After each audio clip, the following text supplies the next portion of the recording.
Relatedly, businesses evacuating their staff and shutting down operations in Bawku as the situation deteriorates. Now, SSNIT is the latest institution to leave the town, with pensioners having to travel to regional capital Bolgatanga to do business.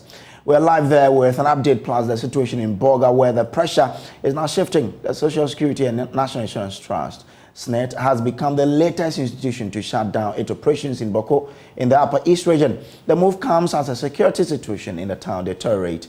Bawku has been the hotbed of decades-old ethnic conflict between the Mamprisis and the Kusasis and have claimed several lives over the period. Last month, a commercial vehicle came under attack close to the Bawku Secondary School, leaving 3 persons dead and 2 others injured. Residents and businesses are unsure when the next attack will take place and are now finding their way out of the town. Last week, the Conference of Heads of Basic Schools in Bawku demanded the closure of schools there, citing the recent insecurity.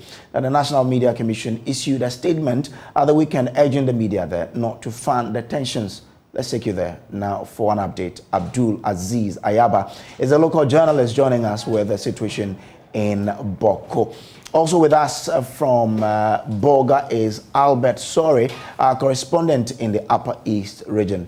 We'll also be joined in this conversation shortly by security analyst Mutaru Momoni Mukhtar.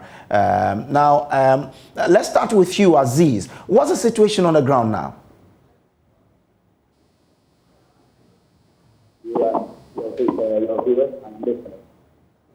Bawku has been a very calm area for about 2 weeks now. Aziz, we are finding it difficult in hearing you, so kindly reposition yourself and try to speak up a bit for us. Okay. All right, so please, can you hear me now? Yeah, it's better now. Right, so I was saying good morning to you and good morning to your viewers. Bawku this morning has been very calm. It's about 2 weeks barely now that we are enjoying a little bit peace. So if you ask me this morning in Bawku, it has been very, very calm. Now, what's the security situation there? As we've been told that people are moving out of town as a result of that. First of all, let me just recommend the security in the Bawku municipality.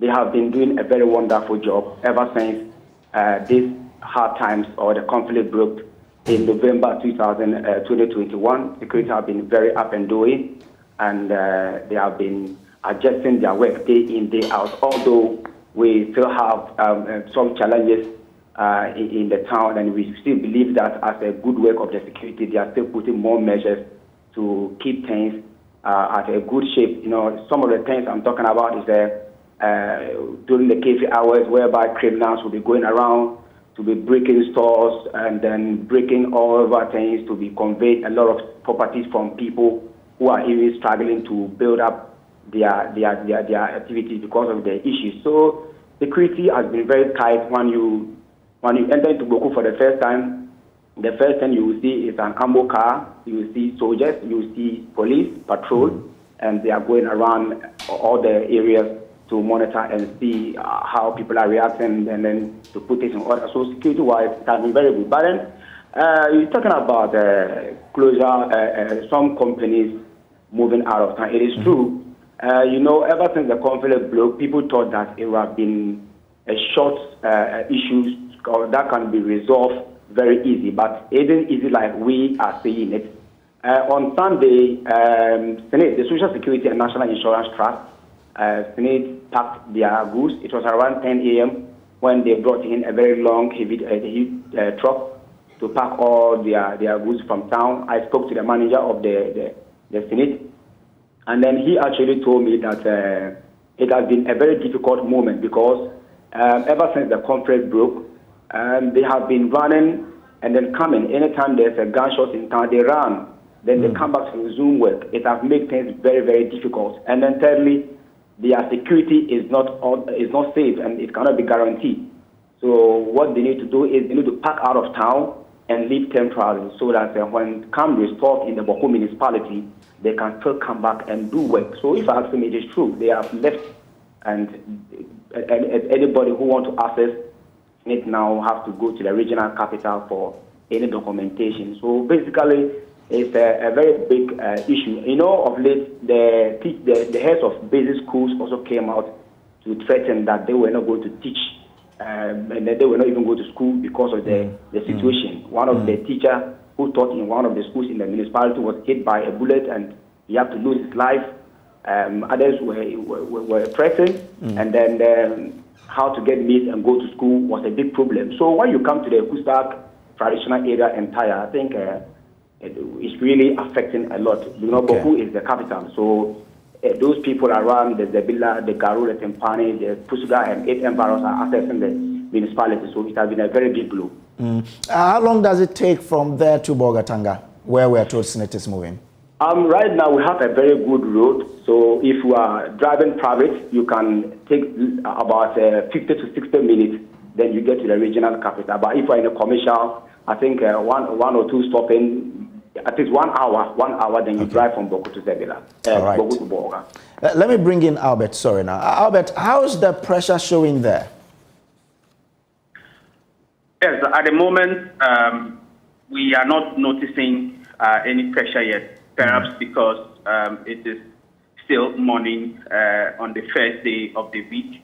I've done some checks this morning, and my sources at SSNIT are saying that usually the expectation would be that people who have inquiries and other things they need to do related to SSNIT, who were in Bawku, will now have to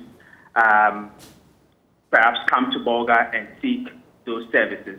But as we speak at this moment, it is normal. There isn't pressure seen yet. It is the situation is one of a normal day, a normal Monday as we would normally see. But the pressure could build up as the days go by this week. So we are monitoring the situation to see how it goes.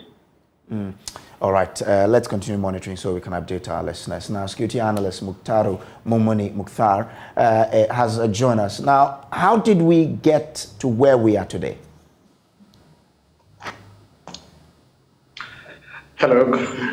Good morning to you and good morning to your viewers and listeners. Well, we all know this is a very prolonged conflict, a conflict that actually today is over 7 decades. And several factors account for the reality of the fact that we have been unsuccessful in terms of resolving the conflict. If you look at the very political nature of the conflict, both parties have used politics as the tool, to perpetrate violence and to ensure continuation of the violence that is going on. If you look at issues of justice, we haven't been able to ensure the dispensing of justice in dealing with crimes, the murders that have been going on for a very, very long time. We haven't been able to deal with other vulnerability factors in terms of the role of the youth, and more recently, in terms of the use of social media to engage in vengeful, attacks against each other. They are provoking each other on social media with incendiary commentary and videos that ensures continuation of the violence. We haven't been able to ensure kinds of measures that ensure continuation or sustainability of the short-term gains that we make. Very, very, too many times we have had instances where it appears that there is some sort of stability or some sense of understanding that the conflict is coming to, a situation where we can talk about peace building. And yet, soon after that, we see a relapse. And it's because we haven't been very, very deliberate about the measures in terms of how we bring about stability and ensure peaceful resolution of the conflict. And that is why we are seeing what we are seeing now. We just saw a couple of weeks back in a consultation of a high-level delegation visit to the place, and all the stakeholders involved. And this time around, significantly featuring the role of the youth, just like the previous engagements in Tamale. These were great things, and I think that we need to go beyond that and find ways to sustain these engagements. And whilst we are doing this, we ensure some sort of peace building work, engaging all stakeholders to find a way of bringing stability and engage in meaningful peace building activities. If we don't do that, we may soon get back to the situation we were just 3 weeks ago. Is it only about not being deliberate about it, or there are some underlying factors why it has been difficult to address this issue? Surely, the factors are complex. There isn't one or two factors that are responsible for the conflict. If you look at the foundation of the conflict, is one aspect of it. And if you look at the actors involved and the things we do, there isn't a very coordinated approach and process in dealing with the conflict. We see the role of government, we see the role of civil society, we see the role of religious leaders, and we see the role of individual youth and activists involved in the conflict. We need to have a very, very comprehensive and coordinated approach to dealing with the conflict so that there's some sense of some agency to it. We need to have a structure that says that this is a mandated, structured, and established authority to deal with the conflict. And so all matters relating to the conflict, there is an established agency responsible for dealing with that. We saw, for instance, this morning, I saw a letter by the National Media Commission, and the content has been great. It is not just warning media men and radio stations in the area. They are also offering to help them ensure that they are in compliance with the rules and laws or protocols regarding reporting in conflict situations. This is great. We have seen the role of civil society and traditional leaders and religious leaders in the area who have engaged both parties in terms of the leadership. We have seen them engage youth leaders in the area, and we have seen political leaders do the same thing. And we've seen politicians, individuals engaged in it. And so there isn't a coordinated approach to dealing with it. We need to have that. And beyond that coordinated approach, we need to have a very deliberate process to ensure that these are the milestones we're seeking to achieve. Say in the next 18 months, this is what we're seeking to achieve in the situation in Bawku. And then thereafter, these are the things we need to do, and this is the picture we need to see in 2 months, in 2 years in dealing with this process. We don't have that template, and we don't have that process.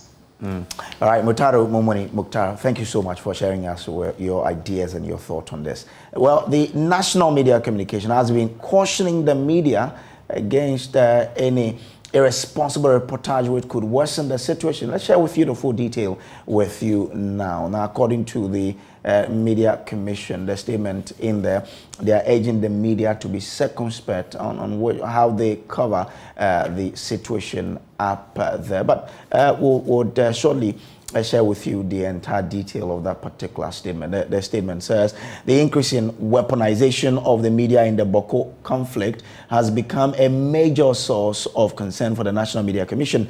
In the past couple of weeks, we have noted an escalation in incidences of hate speech, disinformation, and incitement on radio of a scale and scope that pose a clear and present danger to the Bawku community. Some of the cases are closely reminiscent of the egregious misbehavior of radio television Liber de Mal Collins in the Rwandan genocide. As a media regulator, the National Media Commission believes that our collective search for peace must be anchored on a proper balance between the right of a radio station to broadcast and legitimate need of society to protect public order as envisaged under Articles 162, 163, and 164 of the Constitution, 1992. Consequently, the Commission hereby cautions radio stations and their staff that drastic consequences attend on the culpability. We call on owners of radio stations in Bawku to adopt stronger gatekeeping measures to ensure that persons with interest in the conflict do not hijack radio stations to foment trouble. Owners must be careful who they recruit as program hosts and which persons are invited as guests on discussion programs. Owners must remember that they bear ultimate responsibility for whatever happens on their networks. Within the next 2 weeks, all owners of radio stations in the Bawku area are requested to submit to the Commission clear measures they have put in place to ensure professionalism in their radio stations. The commission also advises media houses outside Bawku to be very circumspect in their coverage of the conflict.